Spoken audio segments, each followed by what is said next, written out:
आज आपको कुछ नई चीज़ें भी बताने जा रहा हूँ इस वीडियो में, तो लास्ट तक बने रहे।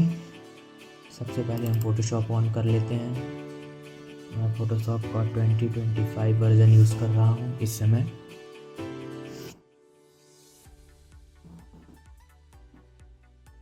और मैं यहाँ पे एक न्यू पेज क्रिएट करूँगा जो कि A4 पेज होता है, क्योंकि हम सब्लिमेशन प्रिंट निकालते टाइम A4 पेज ही यूज़ करते हैं, उससे बड़ा पेज यूज़ नहीं करते, क्योंकि अभी हमारी स्टार्टिंग जर्नी है। तो इसके लिए हमें A4 पेज ही लेना है। और फिर उसके बाद मैं एडोबी इलस्ट्रेटर यूज़ करने वाला हूँ जो कि 2023 का वर्ज़न है।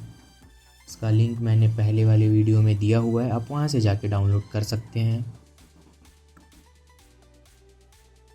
इसमें भी हमें सेम वही करना है, A4 पेज लेना है। अब मैं आपको बताने वाला हूँ कि आप एक नॉर्मल सी कीरिंग डिज़ाइन कैसे कर सकते हैं। सबसे पहले हम कीरिंग शेप में डिज़ाइन करना सीखेंगे। तो सबसे पहले मैं आपको बता दूँ इपिक टूल, ये सारे शेप है। जिस तरह से हम सब्लिमेशन कीरिंग, जैसे हम यहाँ पे सब्लिमेशन MDF कीरिंग लिखेंगे तो आपको काफ़ी सारे यहाँ कीरिंग के डिज़ाइन दिखने वाले हैं। बॉक्स में, स्टार में, एप्पल शेप में, गिटार, हार्ट, ये सारे शेप के आपको कीरिंग के डिज़ाइन यहाँ पे दिखने वाले हैं। तो मैं आज आपको सिर्फ एक सर्कल कीरिंग कैसे बनाना है उसके बारे में बताऊँगा। तो आपको इसी टूल का यूज़ करना है, इपिक टूल। हम यहाँ पे एक सर्कल ड्रॉ करने वाले हैं। तो हमने एक सर्कल ड्रॉ किया। सर्कल का साइज़ मैं आपको बता दूँ, हम सर्कल का साइज़ 50 mm ही रखते हैं, 50 mm। ये एक स्टैंडर्ड कीरिंग का साइज होता है सर्कल का, सब्लिमेशन कैटेगरी में अगर बोला जाए तो 50 mm ही रखते हैं। उसके बाद हम जाएंगे ऑब्जेक्ट, पाथ, ऑफसेट पाथ। फिर यहाँ पे आप देख पा रहे हैं 1.75, तो इसके आगे आपको -1.75 लेना है, क्योंकि हमें अंदर से गैप लेना है।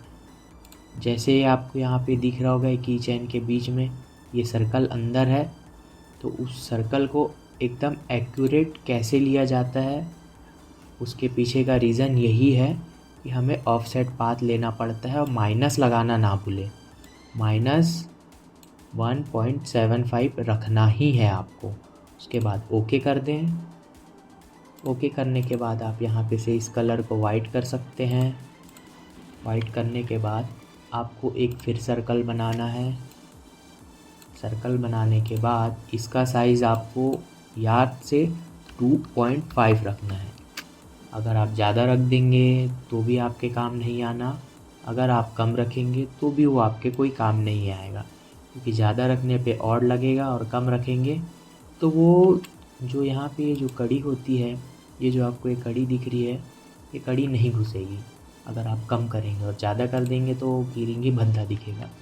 इन चीज़ों का ध्यान रखना है। और इसे फिर ये वाला हॉरिजॉन्टल अलाइंग सेंटर, इसमें क्लिक करेंगे। क्लिक करते ही आपका सभी पार्ट सेंटर में आ जाएगा।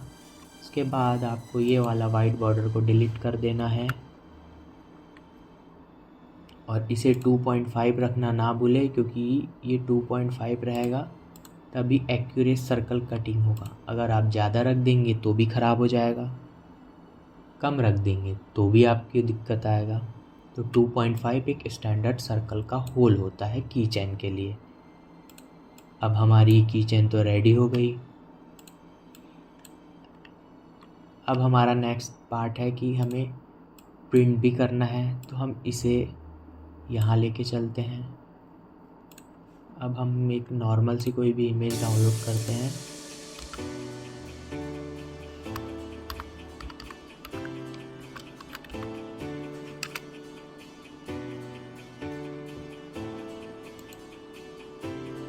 जैसे कि मैंने ये इमेज को कॉपी मारा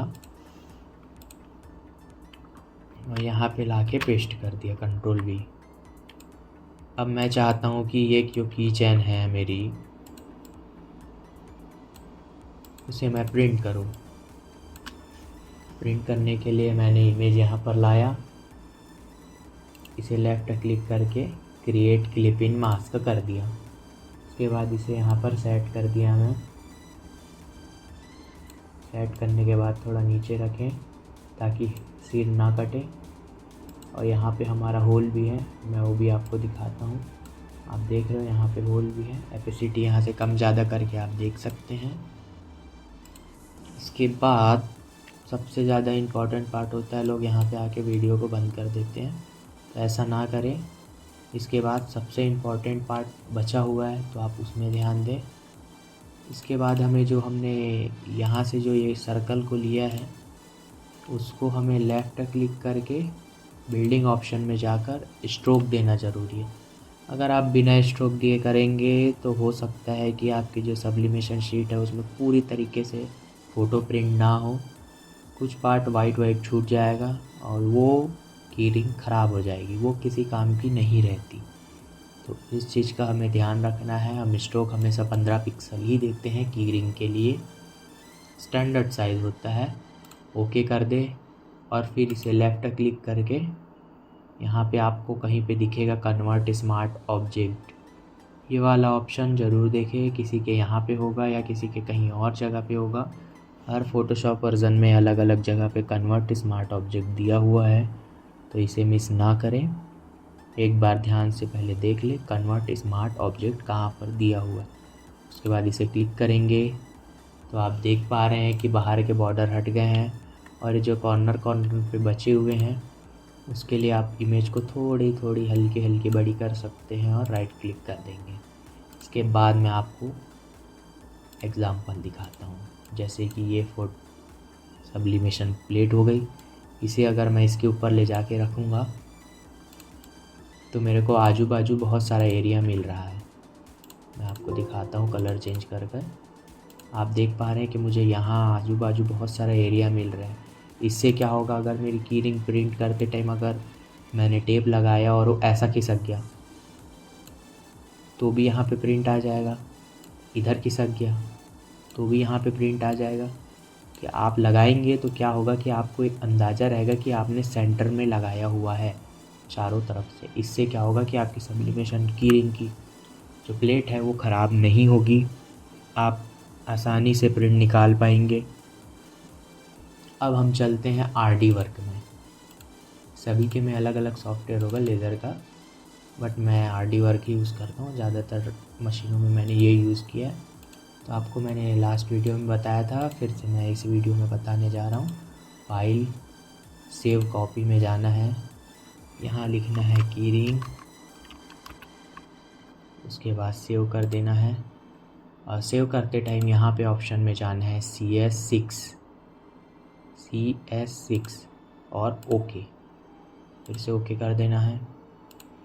आरडी वर्क में आने के बाद यहाँ पे ये ऑप्शन दिख रहा है आपको, जस्ट ड्रॉ के नीचे ये ग्रीन कलर का, इसमें क्लिक करना है और कीरिंग में क्लिक कर देंगे। उसके बाद आप देख पा रहे होंगे कि यहाँ पे इंच सेट हो गया। अब कई लोग बोलेंगे कि हमने वहाँ पे 50 mm रखा था लेकिन यहाँ पे 1.96 दिखा रहा है, मुझे यहाँ मिलीमीटर पे नहीं दिखा रहा है, तो मैं मिलीमीटर पे कैसा सेट करूँगा। तो उसके लिए आपको कॉन्फ्रेंस में जाके फाइल पैरा सेटिंग में जाएंगे, यहाँ पे यूनिट टाइप दिख रहा है आपको, इसे mm में करके ओके करेंगे तो आपका यहाँ mm सेट हो जाएगा। कॉन्फ्रेंस में जाएंगे फाइल पैरा सेटिंग में, इसे इंच में सेलेक्ट करेंगे और ओके दबाएंगे तो ये इंच में हो जाएगा। उसके बाद आपको कलर सेलेक्ट करना है, पावर और स्पीड ध्यान में देते हुए। यहाँ से आप पावर और स्पीड देख सकते हैं, इसे 68 और 70 रखा जाता है। स्पीड कम रखना पड़ता है, मैं 18 स्पीड रखता हूँ, कट में ऑप्शनल रखता हूँ। उसके बाद ओके करना है, गो स्केल देना है। गो स्केल देने के बाद स्टार्ट कर देना है। मेरे इस सिस्टम से लेज़र कनेक्ट नहीं है तो मैं वहाँ पे काम करता हूँ।